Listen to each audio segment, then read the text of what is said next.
IPMNation.com. Oh, man, you ever get to that point you're like, I'm not ready. Hold on. Gets close to the top of the hour, go, really? All right, here we go. There we are. All Natural Being. Warning, All Natural Being with Brian Brawdy is designed to shake your sense of self to the core. It's full contact psychology with an empowering twist, a philosophical loofah for your soul. For those of you not ready or comfortable releasing your inner superhuman, listener discretion is advised. Here's your host, Brian Brawdy.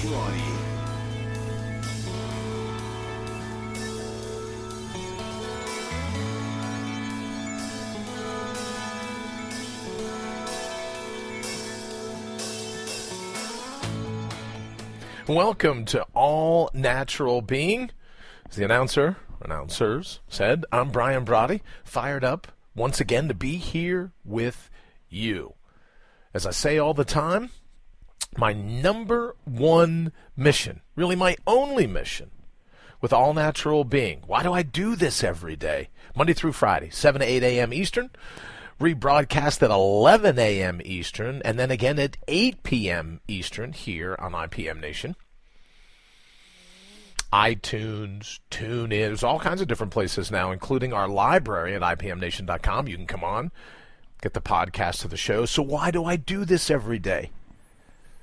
Because my number one mission is to make certain, beyond a shadow of a doubt, that if you hang out with me for an hour, if we team up for 60 minutes, that I'm able to guarantee that your confidence is going to make a huge comeback. I call it a renaissance of reverence for who you truly are. Because the only key to living a life that thrills you is your confidence. Think about that. Is there anything more important than confidence? What's the first thing that popped to mind? Plain and simple, your happiness, your success, your fulfillment, personally, professionally, spiritually, athletically, all depends on your ability to channel your confidence, to be able to face no matter what fate throws at you. So I'm driven every day to decipher the code to your mental well-being. I'm obsessed with the strategy for authentic, passionate cognitive optimization. Because you deserve a life that thrills you. You're entitled to euphoria as an operating system in your day. And I want the quality of your life to change confidently and absolutely for the better. I want you every day to be outside the clutches of regret. Because I think Joseph Campbell was right. The privilege of a lifetime is to be who you are. So it's my gig every day to make you homesick, to stir in you a sense of nostalgia for who you truly are. Now, it may have been a while since you let that all-natural being out. May have been a while since that inner superhuman has had a shot at the daylight. It may be dormant, but it isn't dead. So all natural being is about reconnecting you with who you already are. No more wishing, no more hoping, no more longing, no more waiting. No more driven by yesterday, no more driven by tomorrow, or defined by either of them. But driven by the truly unimaginable, the magical power of living in the now, in this moment. Because when you tap into this moment, when you dovetail who you are with where you are right now, in this moment, that's when the magic hits. And that's what I'm all about. Wanting to remind you that there's a magic that sits within you. There's a magic that surrounds you. You and I are basically a system within a system within a system, right? If we look at our bodies, a system of bones and skin and muscle and nerves and organs, we're a system. And we have a mental system, a system of the way we think, the way we take in outside information, our senses. And then the system, as we say all the time, your brain, your body, and your borders, your boundaries. We're systems. And the best way for that system to function, that system within a system within a system to function, is when we have a chance to defragment our hard drive, to use a computer metaphor, which is about as far as I'd like to use a computer metaphor, because our brains, our minds, aren't computers. And most everyone knows that now. But stick with me on the metaphor of defragmenting your hard drive. We get in there. We get busted up, the stress of the day, some rejection, some failure. And then what do? We run around fragmented, and then we beat ourselves up for it. Which leads me directly. Well, before I do that, let me say this. Thanks to the good people at the Aurora Co-working Space. Beautiful downtown Aurora, Illinois. Metropolitan Co-working Space is the name of it. Aurora's only co-working space. I want to thank them. I also want to thank the good people at IPMNation.com for putting up with me. Putting up with me 5 days a week. And I also want to thank you, the listener, for making us, still, go figure, life's crazy, the #1 show. And I believe, as you know, we're still #1 because of you. Right? You can go, oh, Brian, well, of course we're #1 because of you, because of me, the listener, because we're the listeners. That's how this radio gig works, right? But we're also #1, I believe, because it is a show about you. There's enough negativity going on. There's enough craziness going on. There's enough flies in the ointment in today's world. But this is a show about the mystery of your life, the magic of your life, outside of all the mundane, the normal static quo. This is a show about who you truly are. And I think it's resonating with people because they're like, yeah, you know what? I think I'd like that me back. And that's my goal, to make sure you get that me back.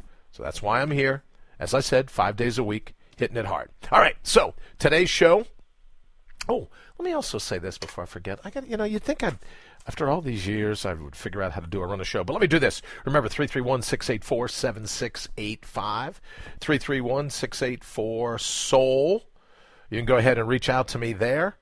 You can also hit me up at allnaturalbeing.com. Give me your email. I'll give you my email. We'll kind of trade. We'll kind of hook up that way. Because a lot of the stuff that I put in, especially, we're going to talk here in a little bit about eddies. We said yesterday that I dig the idea of going with the flow, but I love plunging the eddies. Got a lot of feedback on that, so we're going to talk about that. Matter of fact, we're going to turn that into another show segment this morning. So hit me up, allnaturalbeing.com. You're welcome to hit me up on Facebook, facebook.com, /Brian Brawdy Official. Brian Brawdy Official. We'll put you right onto the Facebook page. Of course, at Twitter, if you're doing that kind of thing. Twitter at Brian Brawdy. .com. You can head on over there as well. So, this morning's show, we got 4 segments. We're going to talk about self-acceptance, because truly, your first obligation is to be who you are. There's no need to gut ourselves, right? We get so down on ourselves. Evisceration should never be a fallback position for you in your life. We're talking about, in self-acceptance this morning, we're going to talk about leading with your highlight reel. Save the bylines for somebody else to write. What do you care? We're talking headlines. We're talking highlights. That's what we're going to lead with. We talk about self-acceptance. Now, in the second portion of the show, self-forgiveness.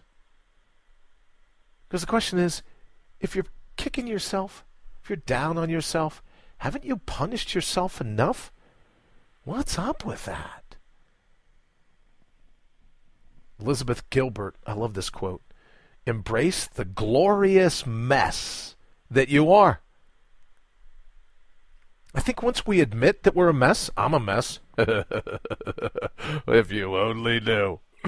But when we embrace, we give ourselves permission to embrace the glorious mess that Elizabeth Gilbert refers to. That's the beginning of self-forgiveness, because what are we going to do? We're a mess. All right, I'm a mess. That's why I say my favorite tagline, can't spell Brian without the I in idiot. There you go. There you go. All right, in the second, let's make it the bottom half of the hour. Then we're going to go back to go with the flow, but dig plunging the eddies. Embrace the magic, the perfection, and the imperfection. And then the fourth one, and this one will be a little controversial for some, but this is the segment I'm calling Make Anger Your Ally. Because when your blood boils, there's a good chance that your heart has your back. It's okay to clench your fists when faced with chaos. It's what the human being does. It's a part of surviving. It's a part of who we are.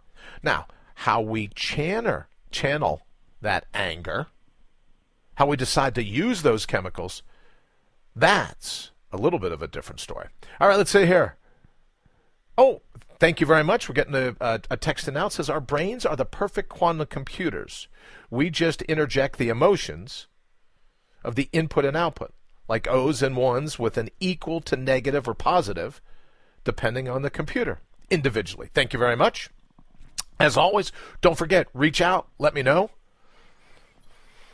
what you're thinking. And I try to take them during the show. As you know, it's just me, solo, no producers, clearly no editors, right? No one keeping me on track. Tick, tick, tick, tick, tick, tick, tick, tick, ding. Time to move on. So I try to get to all of them and answer them during the show. And you can probably tell when I'm busy, distracted, right? Trying to read something coming in on 331-684-7685, SOUL. Get a little distracted. I'm looking down, looking at the computer. But by all means, send me your quotes, send me your thoughts, send me anything that you're thinking about. All right, let's get into it. The first thing we want to talk about today is self-acceptance and why I feel that your first obligation should always be to yourself. You should lead by example. If you want to be altruistic, you want to be helpful to the world at large, you want to make a positive impact in your family, in your community, your continent, all begins by leading with an example. And that example is not to beat up on yourselves. Lead with a highlight reel. This morning's anamorphic aphorism, more times than not, it is the tyrant in the mirror that matters most. We're all going to make mistakes. Look at this. Even in the aphorism itself, shocker. Had some people point out and go, oh, wait a minute, it should be more times than not. No, I picked then. I was in the then mood. More times than not. It's the tyrant in the mirror that matters most. We all make mistakes. We all have philosophical typos. We all hit some speed bumps. It's a part of being who we are. Doesn't mean we have to beat up on ourselves. We can accept that we made a mistake, which is kind of tied into the self-forgiveness. But we can accept that we made a mistake. We can accept who we are, all the pluses, all the minuses, all those things. We can accept it. Put a smile on our face. Pat ourselves on the back. Hey, you get through the day. Some pluses, some minuses. Whatever you're going to do. I'm a package deal. When you accept that, that's the key. And when you look around now at people that don't accept who they already are, and this isn't an all or nothing thing, right? It's sometimes we're better at accepting ourselves than others. But I saw this article that I wanted to throw into this particular segment this morning. It just not just because of I believe it's absolutely news we all can use. It's from Psyblog, Understand Your Mind. It's a site I like to read quite often. The title of the article is Antidepressants, 10 Shocking Studies Everyone Should Know.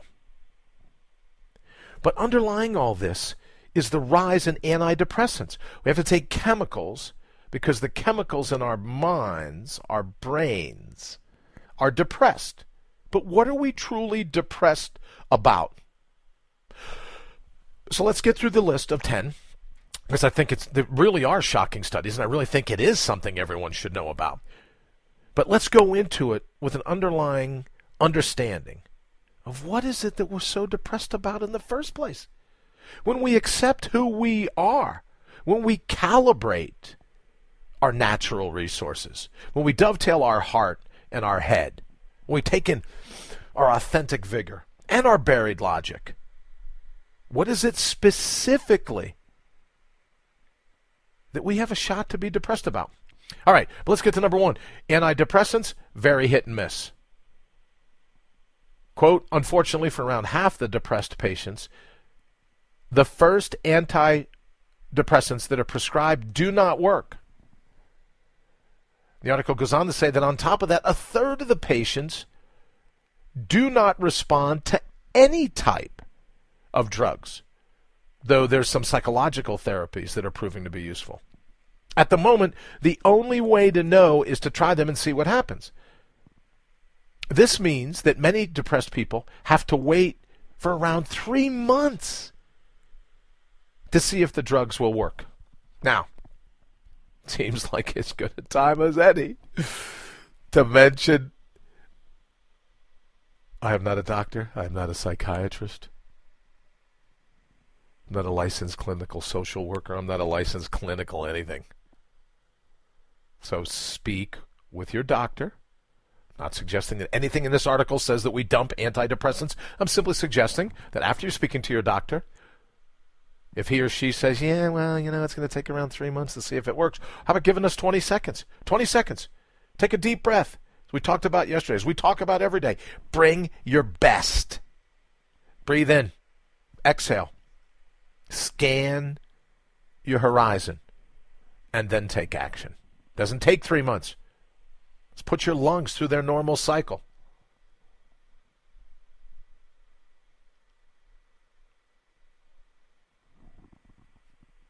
Right?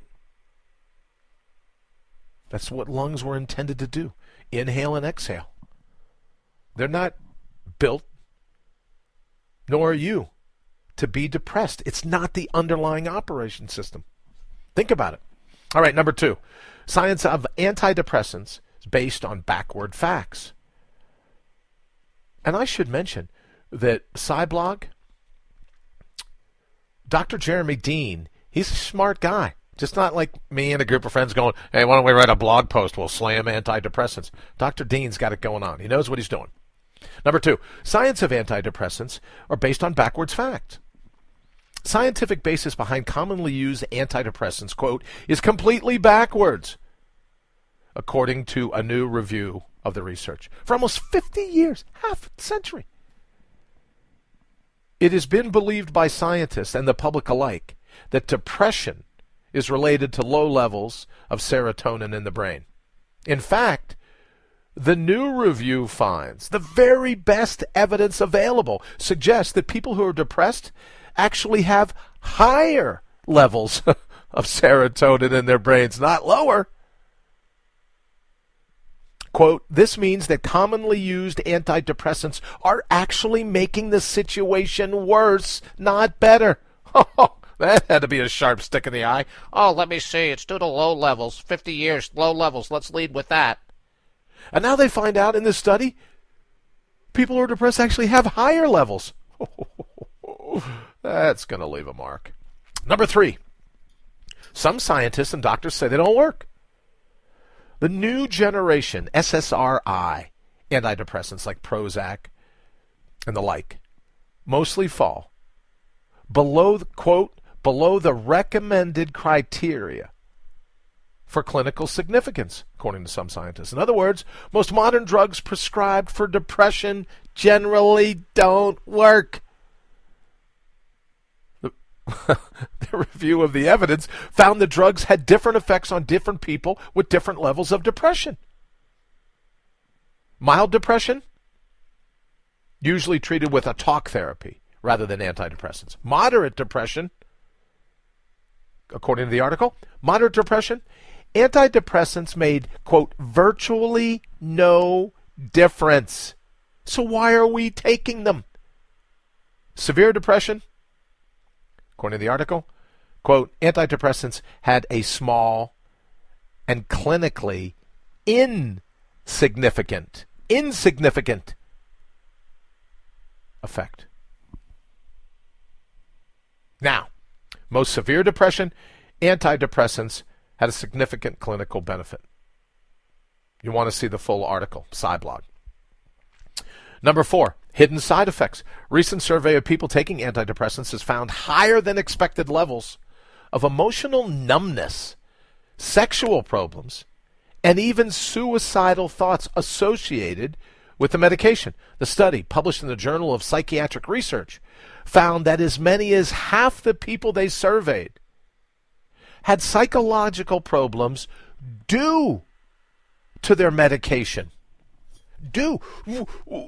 Psychological problems because you're taking a medication for psychological problems.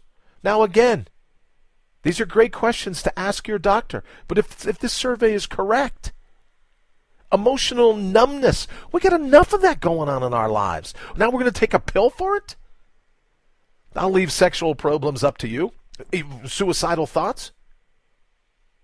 But what if the hidden side effects aren't worth the alleged benefit? Again, speak with your doctor. But what are we so depressed about? Again, the study published in the Journal of Psychiatric Research, not Brian, Journal, Psychiatric Research, I know what they're talking about, one would think, found that as many as half the people they surveyed had psychological problems due to the medication they had been prescribed. 62% said they had sexual difficulties. 52% said they didn't feel like themselves. Talk about emotional numbness. 42% had a reduction in positive feelings. 39% found themselves caring less about others. 55% reported withdrawal effects. We're withdrawing from the labyrinth. So again, check in with your doctor. Are all these side effects truly worth it? And what is it that we're depressed about?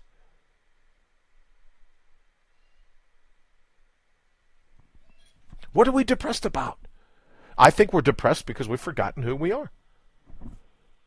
We've forgotten who we are in the marrow of our minds, in the core of our hearts, the very base of our spine. We've forgotten who we are. We have amnesia. And that leads to anxiety. Number 5, it says, most linked to weight gain. Those taking, one of them is mainly known as Prozac, gained an average of 4.6 pounds in the same time, according to the article. So I guess if you want to gain weight, you may want to take a look at some of these things that are being prescribed. Number 6, memory loss. The older type of antidepressants, tricyclics is how they're pronounced, have been linked to memory loss. Around half the people taking them, Around half the people taking them report problems concentrating, and 1/3 say they have memory loss.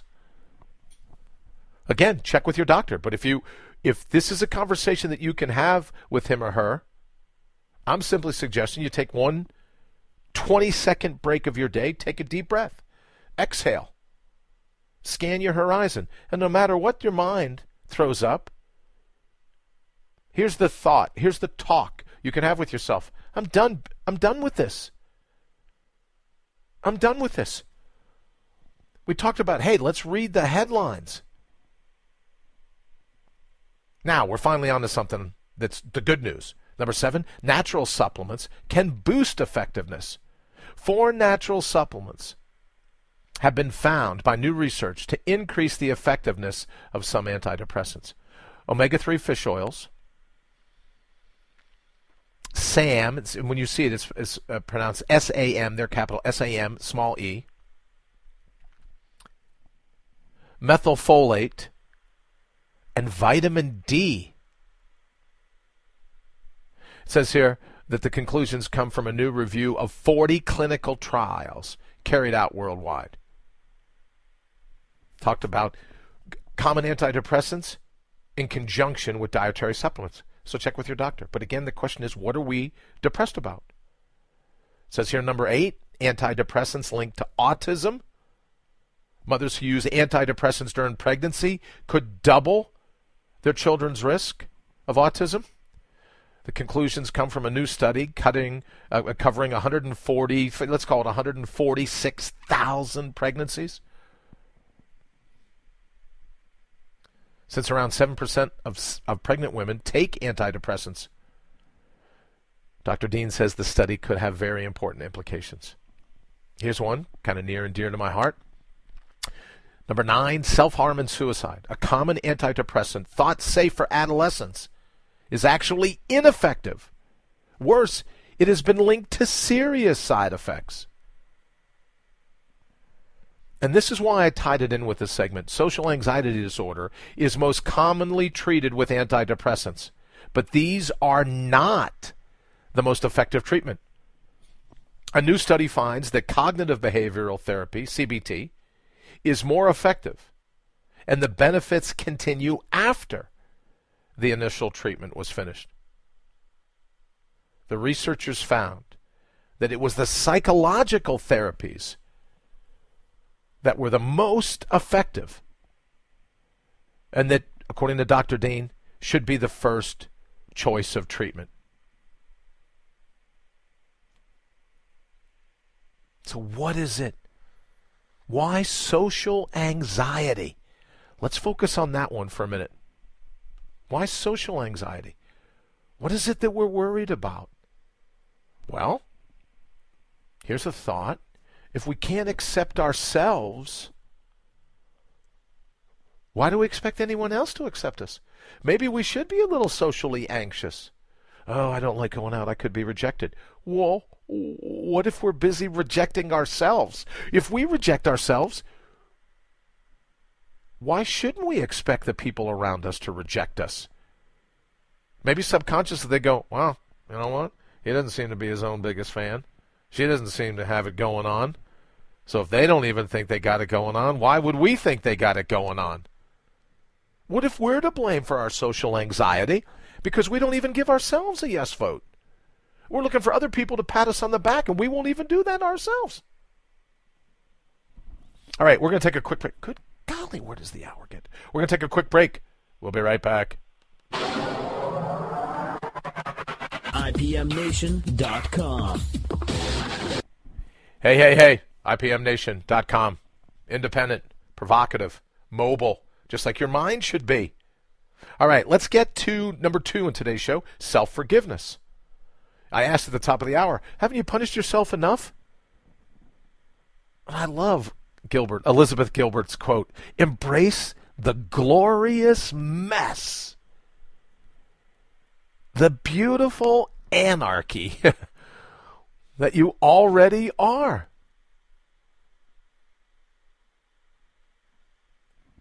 You know, when you look at ambition, the flip side of the coin is adversity. It has to be.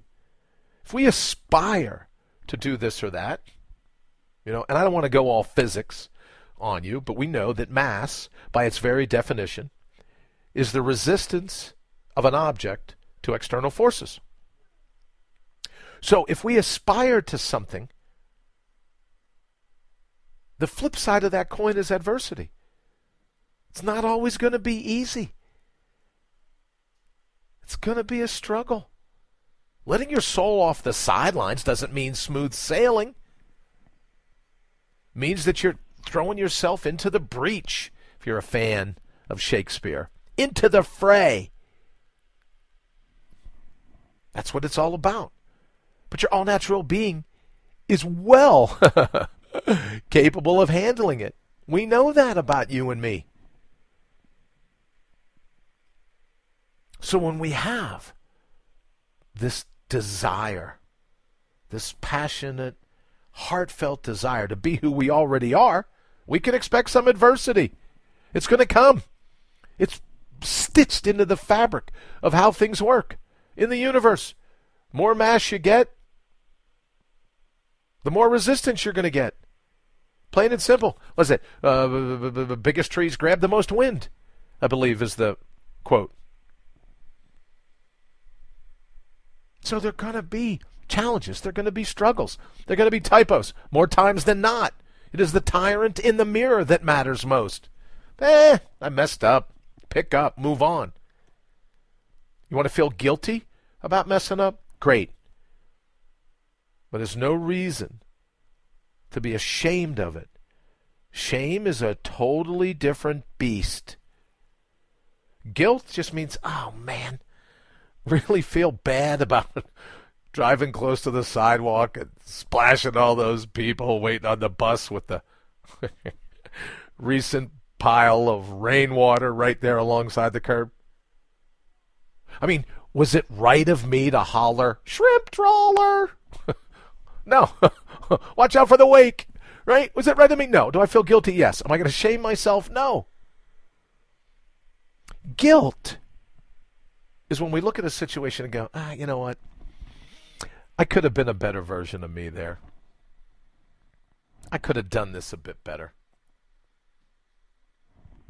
Shame is when we internalize that guilt to such a degree that we just think we're a crappy person. Guilt is at the micro level. Shame is at the macro level. And what do we have to be ashamed of? Now, I'm sure we all have a list of atrocities. We all have a list of things that we've done we may not be proud of. Have a little bit of sense of guilt. Look, people say, oh, you don't want to be guilty. Sure, guilt's a great thing. Have a little bit of guilt. Because if you have a little bit of guilt, you know what it means? You're not going to be a dork next time. You're going to do your best to be compassionate. You're going to do your best to dig other people. Help them when you can. You're going to bring the best version of yourself. So if you got a little bit of guilt, God love you. At least you know this stuff is getting through. But guilt isn't permission to be ashamed. Isn't permission to feel, okay, well, all of me sucks. No, my action did. Yeah, I could have handled that better. We look in the mirror. We commit to do our best, to be a better version of ourselves next time. Right? Maybe not drive so close to that puddle of water. Right? Maybe. But it doesn't mean we have to shame ourselves. It doesn't mean that we're defective as human beings. So you got to forgive yourself. Self-acceptance, be who you are. Self-forgiveness, every so often, being who I am, I don't always bring my A game.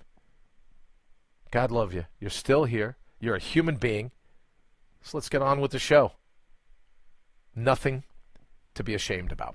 All right. I also want to talk before it gets too far into the hour. Let's do this because I need a sip of water. Hold on. Oh, you want some behind the scenes? Here you go. I'm going to make sure you can't hear me gulping while I play this. You're listening to All Natural Being with Brian Brawdy. How much longer will you let them hijack your head and your heart? How much longer? The question of this half hour. How much longer? How much longer? Everyone around you, oh, you should feel horrible about what you did. Well, yeah, I feel a little guilty. I'll move on. I'm not ashamed. Oh, how can you stand yourself? That's pretty easy. Yeah, I made a mistake. Sue me. Oh, which you have to be careful in this day and age because that's all everyone ever does anymore is sue everybody else, right? Everyone's got so much thin skin, can't say anything. Can't joke. I don't know if I told you. Maybe I'll do it tomorrow. The joke that I did the other day when I was at a public coffee house. I don't drink coffee, right? Thank goodness. Only because can you imagine me with any more coffee or any coffee in me? I can barely sit still as it is now. I'll tell you about a joke. Maybe I'll do it tomorrow. I thought it was hysterical. A couple people laughed. A couple people were just mortified was the word. Oh, I'm mortified by your comments. I can't believe it. And you know they're mortified because their face gets all red and this and that. And they're like the walking, talking poster child for thin skin. But we'll go into that tomorrow. Do I feel guilty? In that case, absolutely not because I didn't do anything wrong. We'll talk about thin skin and how thin skin guarantees your inability to forgive yourself. Thin skin guarantees your inability to accept yourself. You got thin skin. Everybody and their brother gets a vote. Everybody gets a say in how your soul struts its stuff. Sorry, that's a lot of S's there. I don't write any of this. I riff everything, so from time to time I break into, I don't even know what I break into. But from time to time, so that's a lot of S's. Forgive me.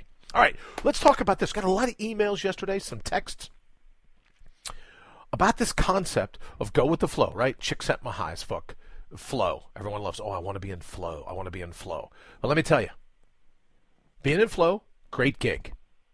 Being mindful, great gig. Being enlightened, how the hell do I know? I'm not there. All the people run around. Oh, well, I'm enlightened. Oh, good for you. Good for you. Good for you. Going with the flow is one thing, but it's the eddies. It's plumbing the eddies. That's where the juice is, right? That's where biting into the fruit and just having the juice run down your chin. Stevie Ray Vaughan, I always think of this. Stevie Ray Vaughan, life by the drop.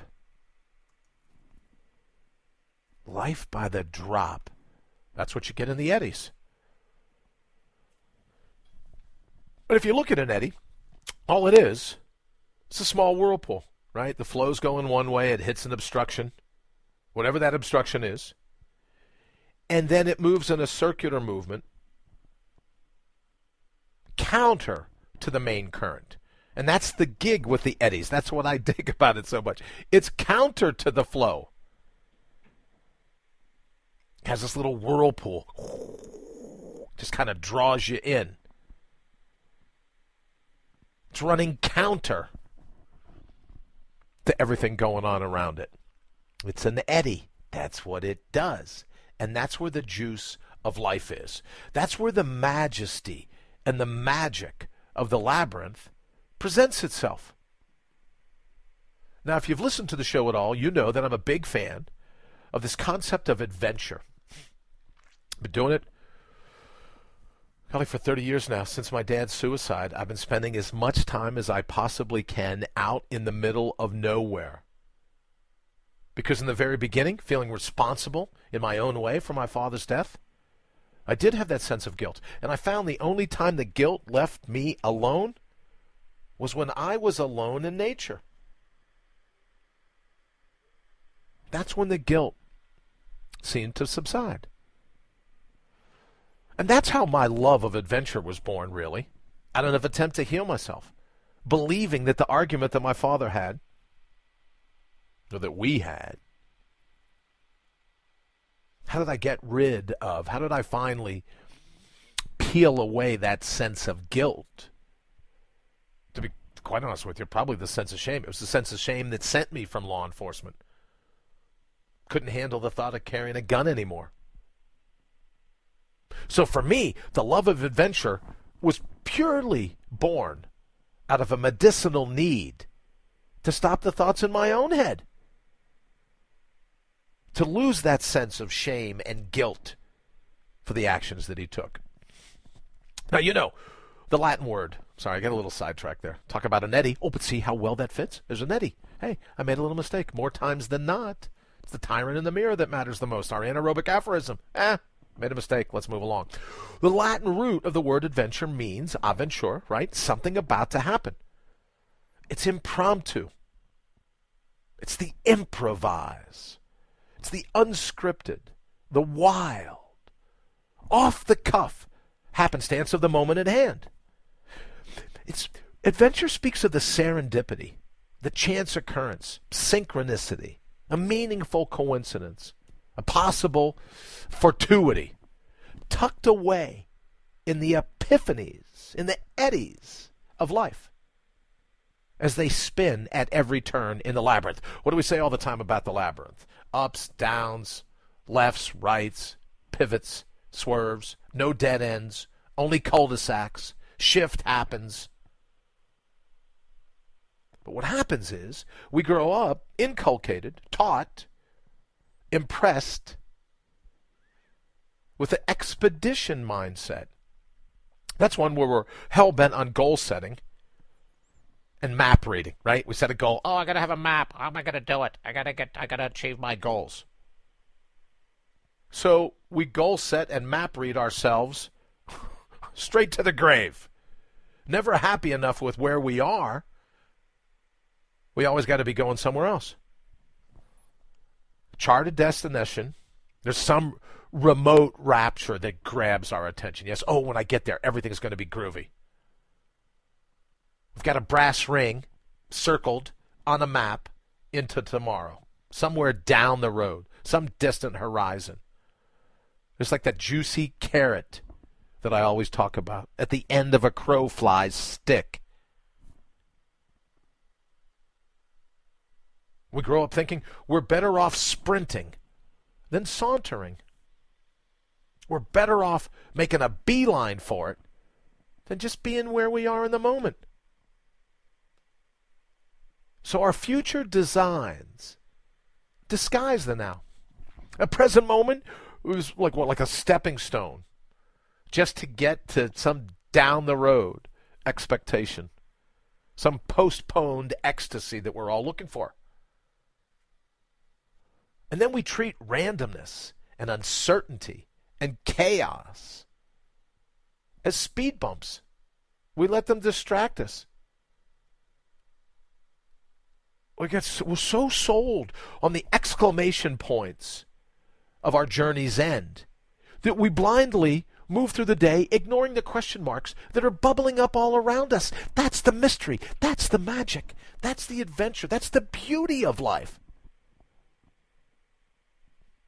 So we got this great philosophy going. Oh, let me set some goals.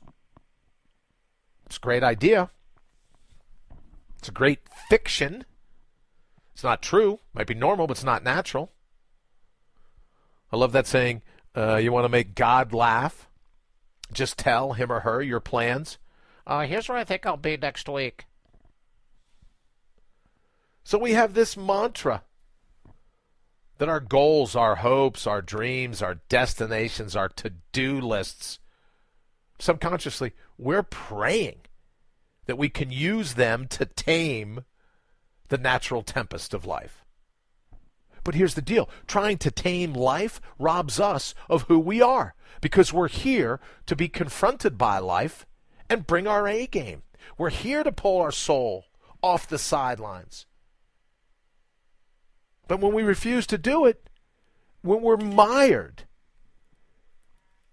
in automated attitudes, preoccupied with paint-by-the-number plans, our think on our feet creativity, our flexibility, our dexterity, and our vitality, it drains away. Because we don't think off the cuff. We don't improvise. We don't take what's thrown at us at the labyrinth and go, yes! You talk about self-acceptance. I can absolutely do this. I can hit this. No matter what, I'm in. Now, we've heard before, blah, blah, blah, blah, blah, blah, blah. Cue the little baby. Wah, wah, wah. All the experts saying, nope, got to have goal setting. That's the planning is the key to happiness. No, it isn't. Happiness is all about the handiwork of the moment. And when you're enveloped, your head and your heart dovetail, it's wrapped in the handiwork of the moment. Bingo. People go, oh, I didn't even know that. Look how happy I was. Oh, time flies when you're having fun. Yes. Oh, but Brian, if you don't have goals, how will you know if you succeeded? What will you use as your benchmark, your litmus test of triumph? What will you do? Wah, wah, wah, blah, blah, blah. Born limitless. Why would you confine yourself? Why would you make yourself a prisoner of either the past or the future? I always go back to the fact that the root word of the word goal means a limit or a boundary. Why subjugate yourself to a boundary? Forget just for a moment that research scientists and psychologists, at least the good ones, are now warning us that goals and goal setting dramatically limit our possibility of success. They hamstring us. You want a resolution, New Year's resolution? Resolve to never make a resolution again, other than this one. I'm going to be who I am.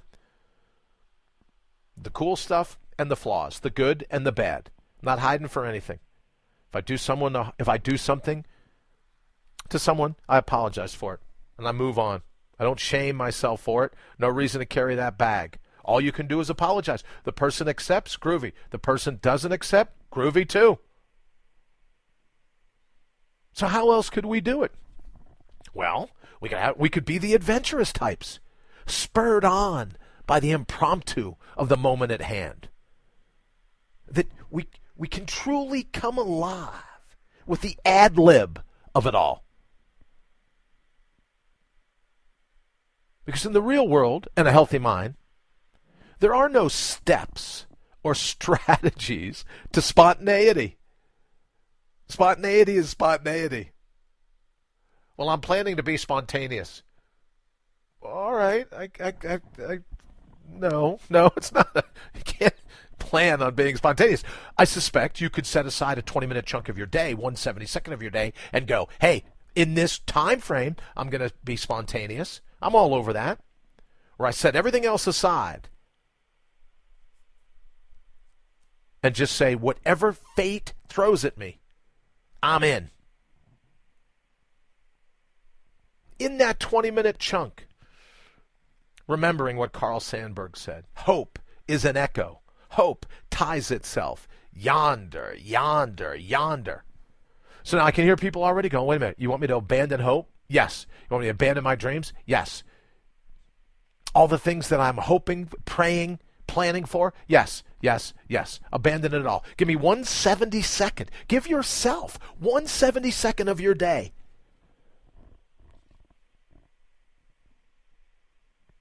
Channel your inner Dante. I wrote about this earlier. I love this. Although he meant it slightly differently. Abandon hope, all ye who enter here.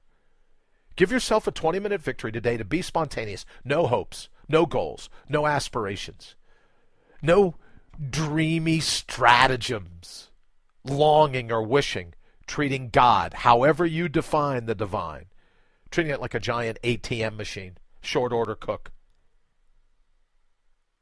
And for 20 minutes, relinquish, as ingrained as it may be, relinquish the expedition mentality and passionately, full in, all in, explore the adventure at hand. The adventure that is your mind and your immediate surroundings.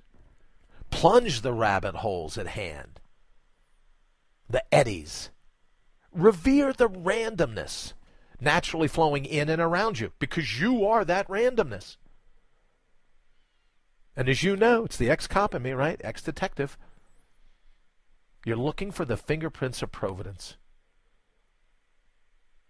Most times they're dancing around in our periphery. Sometimes right under our nose. That's why I say the key to happiness is handiwork in the moment. That's where the clues are. Just kind of shimmering right where you are. The starts and stops of life in the labyrinth. The maze of the moment. That's where the magic is. And that's the definition of being reborn, is when we wake up one day and go, thy will be done. However you define the thy. The Tao follows its own path. I'm in.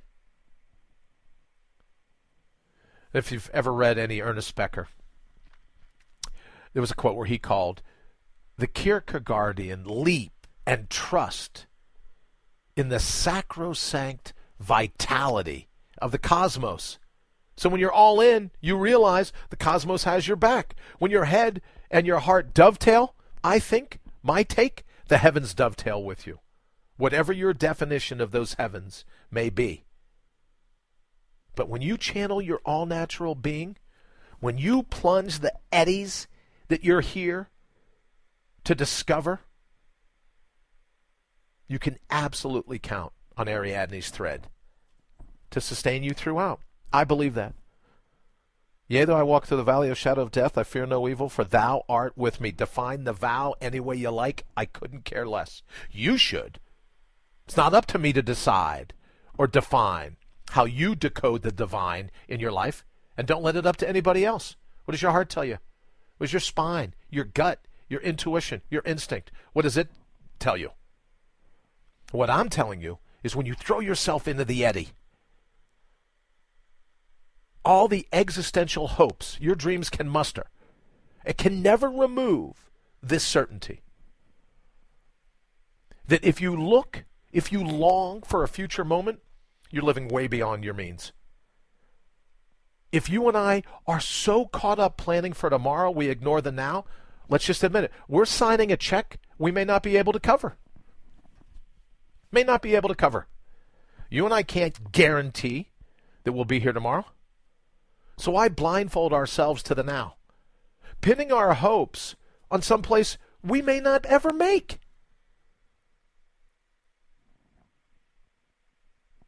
Oblivious to either the Grim Reaper or the big stick of fate, who's looking to do nothing more than smash our piñata. All we can truthfully count on is this particular now. But the cool thing is, again, channeling my inner George Thorogood, the cool thing is, with no particular place to go, with no particular place to go, you have every opportunity to be. All right, we're going to take a quick break. Hold on 1 second. You know, you'd think I'd figure out how to get this cursor over here faster, wouldn't you? You're listening to All Natural Being with Brian Brawdy. Because it's never too late to take your life back. Never too late to take your life back. Never too late. Every chance is the perfect second chance. And let's just forgive ourselves. We can't hold ourselves to things we didn't know about. We can't beat ourselves up. If we learn something new, and prior to that knowledge, we have to look back and go, I wish I had known that way back when. We can't hold ourselves to that. We didn't know. All we can say is now that we do, we want to go ahead and do a better job armed with that new information. Just accept ourselves. Forgive ourselves. We all make mistakes. More times than not, it is the tyrant in the mirror that matters most. The good, the bad, the up, the down, the black, the white, optimism, pessimism, thumbs up, thumbs down, lefts, rights, shifts, pivots, swerves.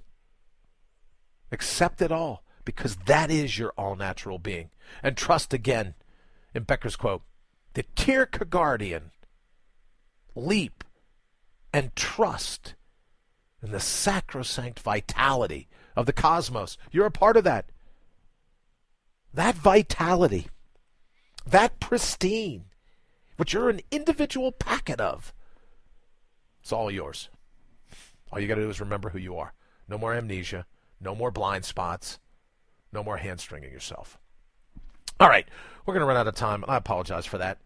No, not really. I think I covered what I had hoped we would, with one exception. I got some emails over the last couple of days talking about, Brian, it's just still so hard with my anger. I think we talked about that. But here's the thing. You really can make anger your ally. Because when your blood boils, there's a pretty decent chance that your heart has your back. It's tweaking you for some reason. We don't want to ignore that and go, let me get rid of all that anger. No, we want to channel it in a constructive way. Ask, what's the telegram? What's the instant message that I'm being sent from my subconscious? If I'm getting angry, what is it that I'm angry about? Give yourself permission. It's okay to clench your fists when faced with chaos.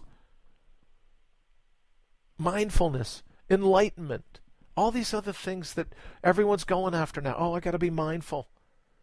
And then when they have a moment of anger, they're like, that didn't work. Kind of like you ever been on a diet And then you get on the scale the next morning and you haven't lost any weight. And you're like, oh, that's craziness. That's it. I'm done. I'm going to go have a Snickers bar. Right? We throw the baby out with the bathwater because we're us. So in our hope of channeling our all-natural being, every so often anger's going to come, and it's our ally. That doesn't mean we act aggressively towards another person, right? Best acronym. Bring the best version of ourselves. How do we do that? Breathe in. Exhale. We talked yesterday, 20-second victory. Full breath. Full cycle. Inhale, exhale. Then scan the situation. Check your senses. Check your six. Figure out what's going on around you. Then think. Then talk. Then take action. So when anger boils up, you're able to ask yourself, if that was an instant message, if I'm getting a private message, right on Facebook, I think that's what it's called, or a tweet, I'm getting a private tweet from my subconscious. What's it trying to tell me? If you get in the habit of always ignoring that instant messages, you got friends on Facebook that always send you instant messages. If you ignore them, pretty soon they stop sending them. When your subconscious mind, that causes a boatload of stress. So let's not beat up on ourselves. We're going to get angry. It's called life. Things don't always go the way we plan, but what we do is we throw that anger in front of the grand jury that we spoke about. Put it on the stand. Ask it, what's this all about? It'll tell you. And 9 times out of 10, you're going to find that your anger is over something that you already recognize. That if your blood boils, there's a private message there for you. What is that message coming from the marrow of who you are? It's okay to get angry from time to time. We don't have to be depressed. We don't have to feel guilty. We don't have to be ashamed. None of it. We can accept it for what it is. It's a telegraph, an instant message. Figure out what it's trying to teach us. Take the information. Does it help in the release of our inner superhuman? Or does it hinder it? If it helps, keep it. If it hinders it, put it along the side of the road, kick it out, put it in the rearview mirror, throw some gravel. Because life is too short to bully yourself. Life is too short to be down on yourself when you're built for all up. So no more apathy, no more brainwashing, no more limiting beliefs. The decision is yours. Impeccably human with all that means, the good, the bad, the beauty, and the, well, maybe not so much so in the moment. You decide. Impeccably human or embedded in the herd? Impeccably human or embedded in the herd? Are you going to live for yourself or for their self, their definition of what you know you want to be? That's the big question. All right, top of the hour already. Look at that. Please don't forget, and I forgot to mention this, I got to write this stuff down, allnaturalbeing.com. Send me an email. I'll send you one back. We'll hook up that way. Facebook.com/Brian Brawdy Official. Brian Brawdy Official. I can't even say that without laughing to myself. Brian Brawdy Official. Hook up with me there, and a Twitter at Brian Brawdy, BrianBrawdy. Thank you, as always, for making us the #1 show. Go figure, on IPM Nation. It's #1 because in my mind, I believe you know you're #1 as well. People like to hang out together. Maybe a while since you've channeled that #1 status in your life, but it's in there. It's in there. And it's our job every day on All Natural Being to go in and get your best back out. Have an absolutely fantastic day. Looking forward to hanging out with you tomorrow.